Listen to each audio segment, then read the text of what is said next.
आधा गीत सुनाऊंगा, आधा मिनट आपका और ले रहा हूं। अचानक उन्होंने मुझसे पूछा आगे बैठे हुए कि हुजूर गाड़ी रोक दें जरा। मुझे लगा गाड़ी में कोई समस्या होगी, मैंने कहा शौकत भाई रोक दीजिए। उन्होंने गाड़ी कोने में लगाई, बर्फ में अपनी टोपी निकालकर सीट पर रखी और नीचे से हरे रंग का कपड़ा निकाला, मुसल्ला जिसे कहा जाता है, उसे काबे की ओर मुंह करके उसको बिछाया और नमाज पढ़ने लगे। मुझे लगा तीनों लोगों के मालिक परवरदिगार आलम की शान में ये अकीदत अदा हो रही है, नमाज अदा हो रही है। मैं भी हाथ जोड़कर खड़ा हो गया कि पूजा तो मेरी भी पहुंच ही जाएगी। जब वो उठ गए तो मैंने मजा लिया उनसे। मैंने कहा शौकत मियां क्या मांगते हो अल्लाह से, दोजख में तो भेज रखा है तुम्हें, पानी गर्म करके पीना पड़ता है, उंगली कट जाती है, और अल्लाह कहां भेजेगा भाई इससे ज्यादा खराब। उन्होंने मुझे जो बात कही वो मैं आधा गीत सुना देता हूं। आधा किया है, इंदौर की मोहब्बतें मिल गई तो अगली सालों में कभी सुना पाऊंगा, शायद अगले 15 साल बाद, क्योंकि 15 साल में पहली बार आया हूं, अगला मौका शायद फिर 15 साल बाद लगेगा। सुनिएगा, गीत सुनिएगा जो हिंदुस्तान का हर आदमी चाहता है। बड़ी बहस चल रही है आतंकवाद के आगे हिंदू लगाएं कि मुसलमान लगाएं कि इस्लाम लगाएं कि हिंदुत्व लगाएं। मैं कुमार विश्वास, नीरज जी का वंशधर, इनका शब्द पुत्र और ब्राह्मण होने का रक्तपुत्र एक कविता पढ़ता हूं। शायद आज की रात शब्द इससे अच्छा जवाब उन लोगों को नहीं दे सकता जो हमारे बीच तफरका पैदा करना चाहते हैं। सुनना कि शोहरत न अता करना मौला, जुड़ जाइएगा, आप सबकी दुआएं मोहब्बत चाहता हूं। ऐसे लोग बैठे हैं जो मेरी खुशनसीबियों में सम्मिलित हैं, जिनकी मोहब्बत है। कि शोहरत न अता करना मौला, नीलाब साहब अश्क जी की परंपरा के लोग, कवि सम्मेलन में जो कुछ होता है नीलाब साहब आप मानिएगा कि कुछ नहीं है।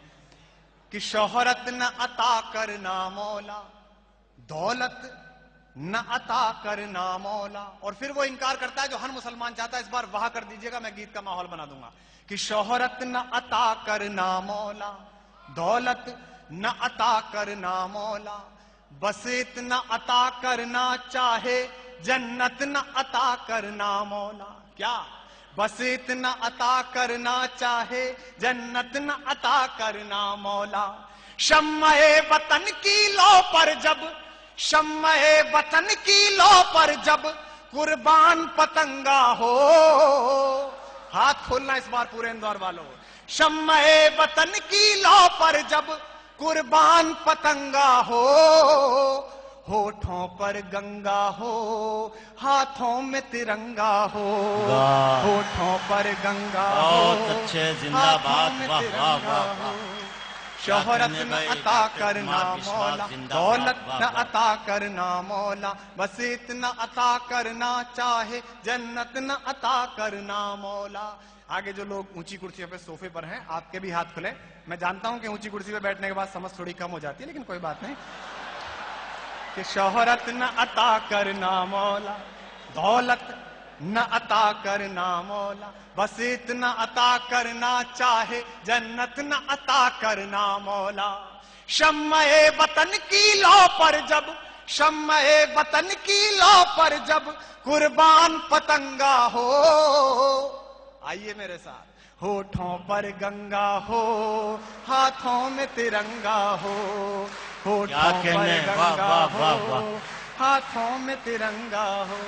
आखिरी बंद पढ़ता हूं, बहुत बहुत शुक्रिया। सुनेगा कि बस एक सदा ही सुने सदा, बस एक सदा ही सुने सदा, बर्फीली मस्त हवाओं में।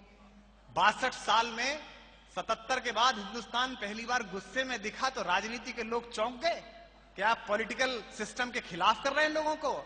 हुजूर हम कब तक सहन करें, हम कब तक आपसे जवाब ना मांगे।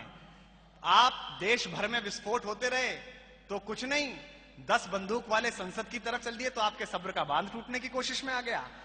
बड़े 5 स्टार होटल्स पे हमला हो गया तो आर पार की लड़ाई होने लगी। और 72,000 हिंदुस्तानी पिछले 15 सालों में आपने इस आतंकवाद में खो दिए, उस पर आपका कभी सब्र का बांध नहीं टूटा। कि बस एक सदा ही सुने सदा। सुनिएगा और बताइएगा। जनता की पुकार का कवि सम्मेलन होता है मुंबई में, उसमें कहकर आना है मुझे उस बदतमीज आदमी से वहां जाकर, क्षेत्रवाद की राजनीति फैलाने वाले मूर्खों। केरल में पैदा हुआ, केरल में पैदा हुआ मेरा बड़ा, आप सबका बड़ा भाई संदीप उन्नीकृष्णन। बेंगलोर में पढ़ा, बिहार रेजिमेंट में नौकरी की और मुंबई बचाने के लिए शहीद हो गया। कहां थे राज ठाकरे? तब पढ़ता हूं कि बस ये एक सदा ही सुने सदा, बर्फीली